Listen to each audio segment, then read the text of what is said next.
कडकडत्या उन्हामुळे गॅसजवळ थांबून काही करायची इच्छा नसते. यावेळेस या पद्धतीचा भात नक्की करा, पोटभरीचा आणि चटपटीत आहे. त्यासाठी इथे मी साधारण कपभर इतकं तांदळाचा भात मोकळा सुटसुटीत शिजवून घेतलेला आहे. त्याला पैस करून ठेवलेला आहे थंड होण्यासाठी. त्यानंतर कढईमध्ये तेल टाकून घेतलेले आहे. जिरे, मोहरी, 4 चमचे चणा डाळ, 4 चमचे उडदाची डाळ आणि त्याचबरोबर आवडीनुसार शेंगदाणे टाकून घेतलेले आहे. साधारण इथे मी अर्धा कप शेंगदाणे टाकलेला आहे. कुरकुरीत होईपर्यंत परतून घ्यायचं. हिरवी मिरची, कढीपत्ता, कोथिंबीर टाकून ते सुद्धा परतून घेतलेलं आहे.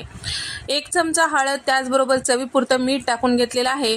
आता शिजून घेतलेलं जे भात आहे थंड करायला ठेवलेलं ते यामध्ये टाकून घ्यायचं आहे आणि त्याचबरोबर साधारण 5 ते 6 चमचे लिंबाचा रस यामध्ये टाकून घ्यायचा आहे.